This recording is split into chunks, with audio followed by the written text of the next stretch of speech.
everyone, welcome back to my channel. I feel like I've made this weird image about myself where everyone feels like I spend my money very wisely, that I think 10 times before buying anything, and that I don't make wrong money decisions because I'm so careful about it. Honestly, this can't be far from the truth. I've made a lot of wrong purchases in my life, and in today's video, I'm going to tell you 10 places where I spent my money which I so badly regret. This is with the intention that you don't make similar purchases yourself. Let's begin.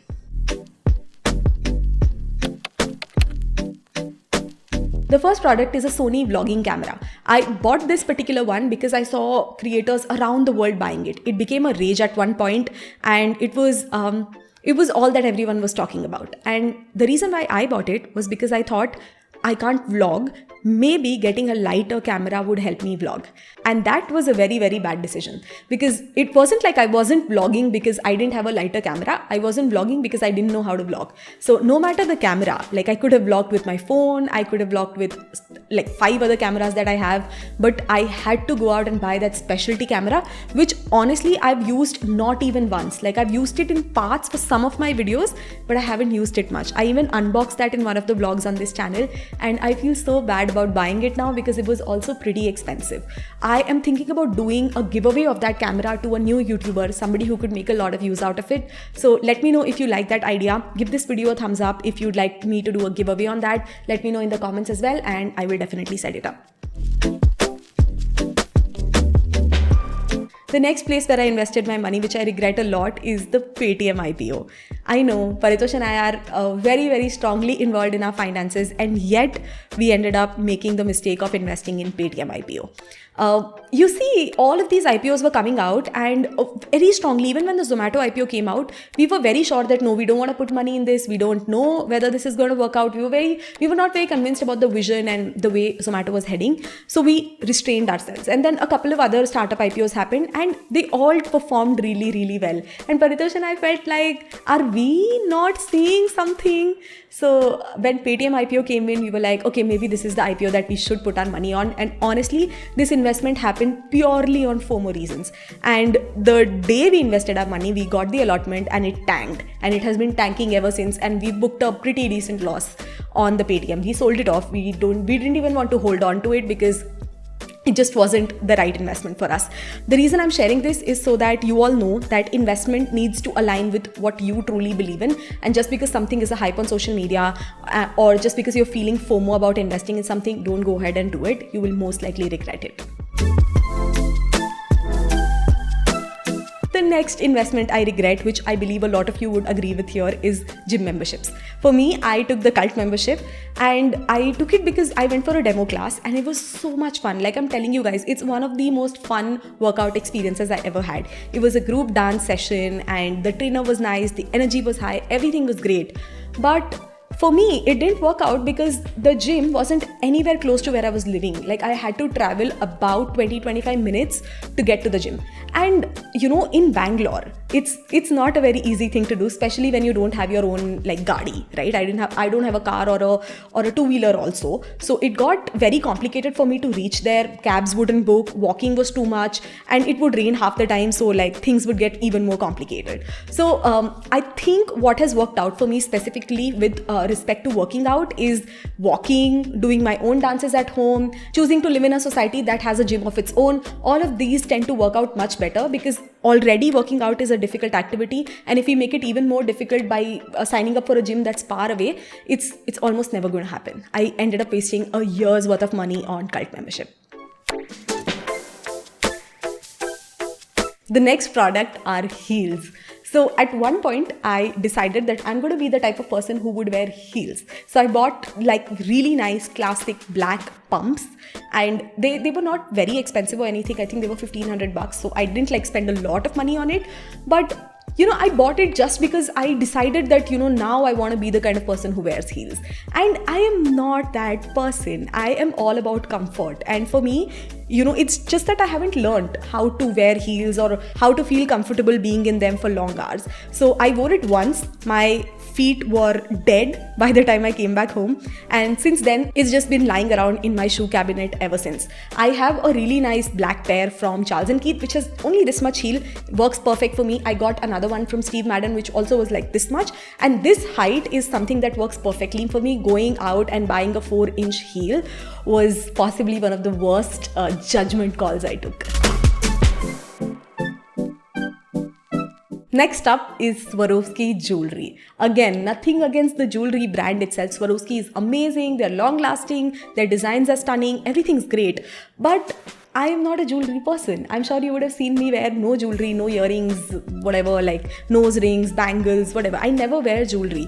But one of my friends is a big jewelry person, and she wanted to go jewelry shopping one day, so she took me with her. And when I saw her buy all of these beautiful pieces from Swarovski, suddenly I was like, oh my god, I also want to be the person who wears jewelry. So I ended up buying a ring, a necklace, 2 earrings, and like all of a sudden I bought too many things because I was like, okay, going forward I am now a jewelry wearing person. And again, everything's just lying in my cupboard. Thankfully, these are products that my mom-in-law and a lot of other friends of mine are happy to use, so I'm very happy giving them away to my family and friends. But I never ended up wearing it. I honestly feel like social media and our friends and family, you know, when they are into something, we tend to feel like we could get into it too, especially if it's a nice, jazzy, beautiful, pretty thing. But it's important that we know ourselves and we know what we're into and what we're not into at all, and that would end up saving us a lot of money. The next investment I want to talk about is a business investment. So, you know that I run an academy, it's called Hustle Post Academy, right? I was reached out by an agency, a marketing agency that is kind of the go-to agency for all the course creators out there. So, anybody who literally has a course in the Indian market, like the big players, they all work with this agency. So, they reached out to me and pitched me that they would like to manage the enrollments for HPA as well. And I was like, oh my god, yeah, it's great. Like, I would get to work with an agency that kind of knows this industry really well. But it did not work out at all. I invested a pretty heavy amount with them, but something wasn't right. And I realized later on what it was. It was essentially that we were too small a player for them as compared to the big names that they were quoting to us. You know, like our ad budgets are very small. Most of the enrollments that come into Hustle Post Academy are completely on word of mouth. Our students go out and say good things about us, and from that we get new students almost every hour, and that is a very sustainable business model for us. We decided to venture into advertising with a very small budget, but because our budget was small, the agency thought of us as a very small fish. They didn't give us the attention, they didn't give us the resources that was needed, and for me it ended up being a very pointless exercise. So what I'm trying to say here is that just because all the big names and everyone around you is kind of doing something doesn't mean that thing is going to work out for you as well.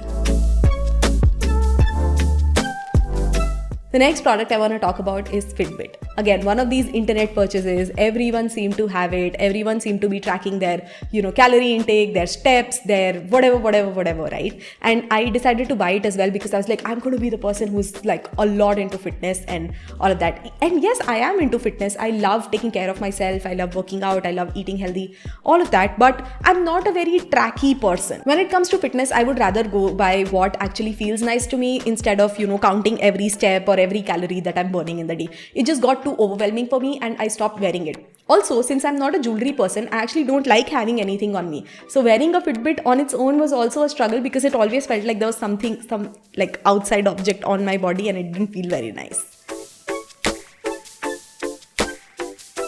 The next investment I made was on a course that was worth 4 lakh rupees. Yup, I ended up spending more money on one online course than I did on all of my education, graduation and masters put together. And it was only because the marketing of the course was top notch. There was this coach who had the most flashy sales page, had amazing copy, and her marketing just felt very attractive and vibey to me. It felt like it was just the right thing for me to put my money in. But as soon as I signed up for the course, when I went actually inside the portal where the course was hosted, I realized that it was a complete mismatch from what the marketing was. The marketing was flashy, beautiful, amazing, everything was so professionally done, and the actual course content was poorly delivered. It was outdated. It wasn't what they promised at all.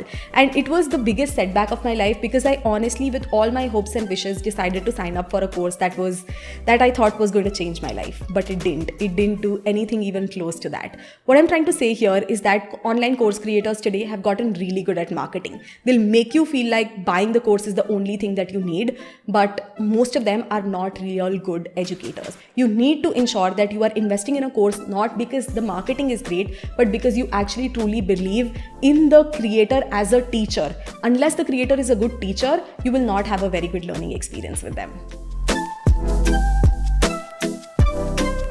Next is Korean skincare. Yup, again, another Instagram purchase. Every single Instagram influencer out there was talking about Korean skincare, and the 9-step Korean routine was a thing.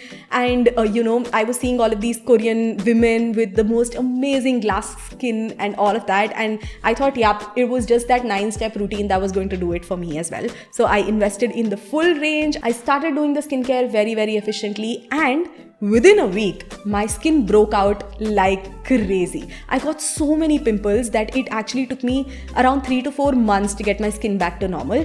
And I'm the kind of person who never ever gets pimples. Like even in my adolescent years, when puberty was at its peak, even then I didn't have pimples, and suddenly there were these set of products that gave me so much pimples.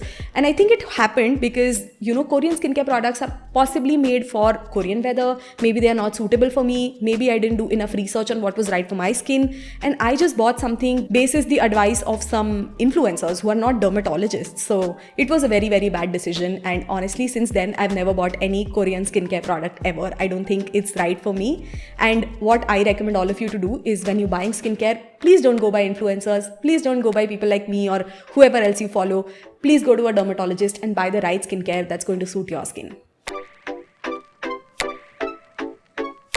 And the last thing is an app. It's called the Headliner app, and I decided to buy the yearly membership for it because randomly, for just about 10-15 days, there was a thing that was trending on Instagram called audiograms. Everyone was creating them. And I was like, oh my God, this is what I need. I need to create a lot of audiograms. It's so cool. It's so fancy.